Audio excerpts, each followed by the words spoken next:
Now I gotta ride or die.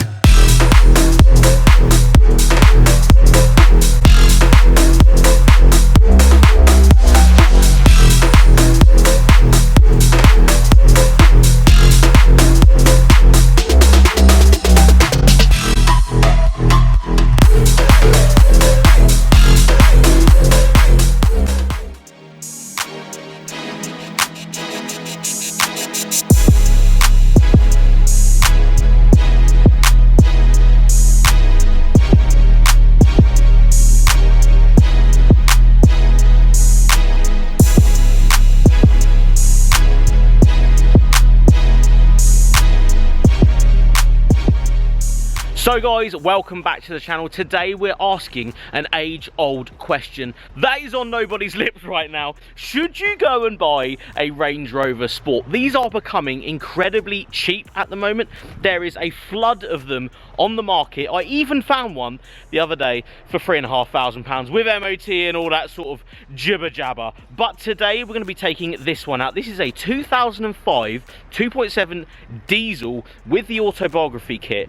I want to ask a few questions to myself because it's been a fair few years probably since I've actually driven one of these, but I've never driven one for the channel. So what we're going to do is start with a walk around, because this one is a very, very nice version of what you'll be probably looking at for the sub £10,000 Range Rover Sport. Again, the market is completely flooded with these at the moment, and I think they're a really good buy, but you have to watch what you're doing. So we will talk about things to look out for on these cars, various problems and stuff, but we'll start with a walk around on this very lovely version. So again, this is a first generation 2005, but it has the autobiography kit on it. So it has a lovely set of bumpers. It is the version that you really want to get. The first generation of these were very nice, but they have slightly aged. This one has all of the bells and whistles that you want to find on one of these older Range Rover Sports. Coming up front, it has the upgraded facelift headlights, a lot nicer than the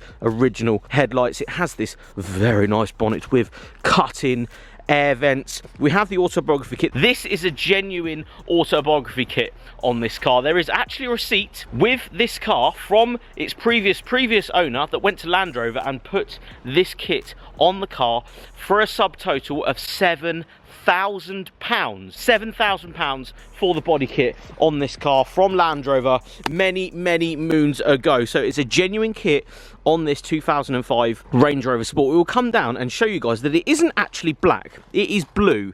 Very nice tinge of blue in this car that we can just about see, but it is two-tone. So the bonnet and the upper half of the car is all black with red pinstriping and red lettering going down the side, but with a blue bottom, offset with some black 22-inch Onyx wheels, which I think set off this generation of Range Rover very well. Nice bit of concave, they sit very nicely. This is not sat on spacers, this is just sat in its lowest mode, and I think it sits really nice with the body shape, and this style of wheel with the concave sits very well. We have the rear autobiography bumper as well, something that, again, if you're going to look for one of these, I think is a good shout to look for. I think this is the best rear end you could get on these generation Range Rover Sports. Very nice looking, like the square looking exhaust tips on these.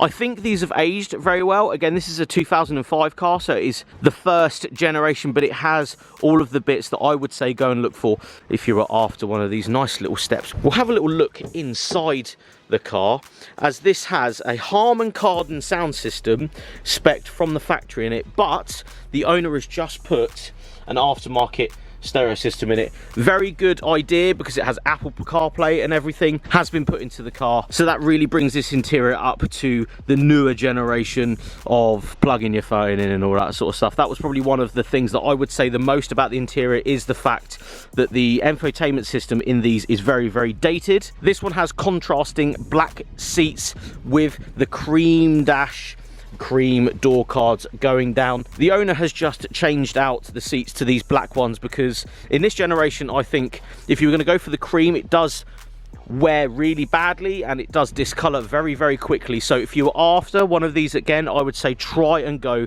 for the black interior. So yeah, if you were after one of these, I would say definitely look out for a body kitted one, a nice looking one, service history, all that sort of stuff. We will get down into the driving portion of this next. It is nice to see one of these in the flesh, and a very good condition one as well. Yes, you can buy one relatively cheap. This one is very good value, under 10 grand. Anyway guys, enough of me blabbering on about this car. Let's get in it, let's see what it's like, let's talk about problems, pricing, MPG, all that sort of good stuff, the stuff you need to know if you're going to be jumping in one of these Range Rover Sports.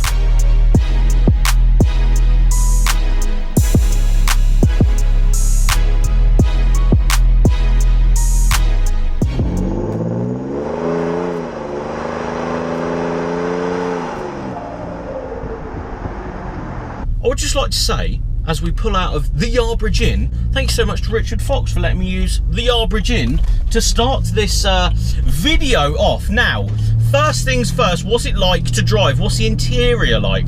Now, gracefully and thankfully, I've actually driven one of these quite a lot. I've driven this generation and the newer generation quite a lot in my lifetime. So, I do have quite a lot of experience with Range Rovers and stuff, but not in my personal cars. I've never physically owned a Range Rover. To be honest, from my point of view, I always used to say, up until probably last year, I would buy anything but a Range Rover Sport. And that's not me saying the Range Rover Sports are bad. It was me saying that I do see a lot of them, and I do get why you would have one. That means I would always go for something else, because I'm very strange in that sense. So I would go for a Cayenne or an X6 or some sort of variant, which I have done in the past. I've personally owned a Porsche Cayenne, I've owned 2 of those, and I've personally owned a BMW X6. Absolute monstrosity that was. Very good car though. But what's it like in comparison to those cars? Now, first off, ride comfort is a real big one with these Range Rovers. They're very supple. Although it says Sport on the back, it is still very comfortable. What you've got to remember though is that that does come at not necessarily a price, and that is all down to the airbags on these Range Rovers. The airbags, although are very, very good in this generation, if I was to buy one tomorrow, that would be the first thing I would be not necessarily worrying about, but I would be checking. If you're buying one of these, make sure the air ride suspension and the airbags is just right, because you need to make sure that that doesn't go wrong in your ownership. It is a relatively expensive thing to replace, but it is going to happen, in my opinion. These Range Rovers, especially this generation, the first generation, do have some very nice handling characteristics and very, very good air suspension. But as we overtake this cyclist, that does come at a slight cost. The plus points of these aging very well is that parts for these are now relatively cheap. Now we get onto the budget side of this car review that I want to do, because there's a lot of people out there that do want these cars. So say this one I'm sat in today is worth £8,000. That is a banging deal for one of these. If you're looking for one though, make sure it's got service history. I say that in pretty much every car if you're going to go and have a look, but just make sure it's from reputable garages. Make sure all of the little bits are done. Just make sure it drives nice, especially on your test drive. Go and test drive one of these, but make sure it drives nice. Make sure the air ride goes up and down. Make sure it goes into the hill descent mode. Make sure all of the settings down here with this twisty knob is working as it should be. There is another one driving past me right now, completely first generation. I think that was an 06 plate one, and there is a huge difference between that car and this car. This car mechanically is very, very nice, but the look is completely different. It is of the newer facelifted Range Rover Sport from this generation. It just looks a lot better, I think. If I was to put £8,000 say into one of these, I would have to go and source a facelifted or a facelift one if I could. Now this one has 93,000 miles on it at the moment. It does drive very nice. It has an exhaust delete on the back of it as well, so that 2.7 litre turbocharged diesel engine does rumble very, very nicely. Now this car isn't remapped, it hasn't got any other engine work other than that exhaust system, and I think Generally, that would probably be the way to go. I probably would remap this. I have been talking to the owner, and the remaps do take the MPG up as well as the PAL, which is a fantastic thing. We'll move on to the costs and stuff now. To fill the tank on this is around £80. You would get around 380 to 400 miles where I'm from. Obviously on the motorway you'll get a little bit more. MPG wise, you're looking at 25 to 30 MPG, 25 being around town, 30 you should be getting on the motorway. There is enough of these out there, I think, for you to find a very, very nice one at a good price. And if you do have one of these, please leave a comment in the comments below. Let me know your thoughts on these cars. What went wrong with yours? What you think other people should look out for? If you're willing to buy one of these, what should you look out for? What are the costs involved? What are the big things that people should look out for when buying one of these Range Rover Sports? Anyway, guys, thank you so much for watching. If you did like this video, please give it a thumbs up. Remember, leave a comment below. Let me know your thoughts on the Range Rover Sport. Should you go and buy one? Should people be buying these? Anyway, guys, thank you so much for watching. See you on the next one. Alcatraz.